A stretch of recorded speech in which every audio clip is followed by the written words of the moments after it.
সকালবেলা একটু ছাদে এলাম। কালকে তো আবার বিকেলবেলা দুপুরবেলার দিকে ভালোই বৃষ্টি হয়েছে, তারপরে ভোর রাতেও বৃষ্টি হয়েছে। একটা ফুল টুল পারলাম, একটু পাতা পোতা গাছে হলুদ হয়ে গেছিলো, সেগুলো সব পরিষ্কার করলাম।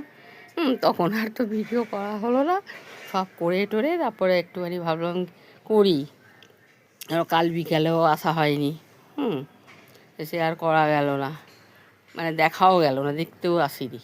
তাই এবেলা একটু এলাম, এসে যাই একটু গাছে প্রায় ঘুরে টুরে যাই, গাছ ফাছ দেখে টেকে একটু ঘুরে টুরে যাই। আর এই দেখি গাছের মধ্যে এই যে ছোট্ট একটা গাছটা এনেছিলাম পরে, কিন্তু এই গাছের মধ্যেও দেখেন সফেদা ধরা আরম্ভ হয়েছে। যাই হোক, পুরো বেশি নাও হোক, দুটো একটা তো মোটামুটি হয়েছে। যাই হোক, এই যে এই জায়গাটা দেখছি মোটামুটি যা হোক, দুটো একটা হলেও তো শান্তি। গাছের ফল বলে কথা। আর কামরাঙ্গা গাছে মাঝে কামরাঙ্গা হয়েছিল, এখন করে এই যে নতুন করে ফুল আসছে। এখন তো ফুল তো এখন এই সিজনে হয় না। তারপরে সকালবেলা এসে দেখি কখন হাওয়া হয়েছে জানি না, তারপরে এই শিউলি ফুলের গাছটা জবা ফুল গাছ নিয়ে টিয়ে পড়ে আছে। তারপরে এখন এসে ঠিক করলাম, ঠিক করে দিয়ে তারপরে একটুখানি গাছপালা সব দেখে টেকে যাই। এলাম, একটু বেল ফুল পারলাম। আর এসব গাছের অবস্থা একটুখানি দেখা হয়ে যাক, কেন সকালবেলা একটুখানি না এলেও তো ভালো লাগে না, একটু ঘুরে গেলে বোধহয় মনটা শান্তি পায়। চলো গাছগুলোকে একবার এক চোখে দেখে এলাম, তাও শান্তি। আবার বিকেলবেলা কেমন হবে জানি না, এখন তো সিজনটা ভালো না, বৃষ্টি বর্ষা এইসব নিয়েই আমাদের চলছে, কিছু করার নেই।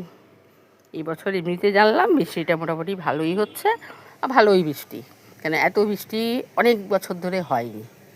এমনকি শ্রাবণ মাসেও তো বৃষ্টির পাত্তা ছিল না, এক এক সময় এমন হয়েছে। এখন মোটামুটি যা এসব হোক, এসব নিয়েই চালাতে হবে। আর অনেক গাছ নষ্ট হয়ে গেছে, কিচ্ছু করার নেই। আবার গাছপাতাগুলো সব করে আবার দেখুন বৃষ্টিটা কমে গেলে তখন আবার গাছ দেখতে হবে, কী কী গাছ নষ্ট হয়েছে সেভাবে দেখতে হবে, আর কিছু করার নেই।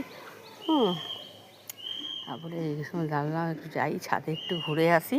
আর এদিকে একদম ইয়ে ছোটো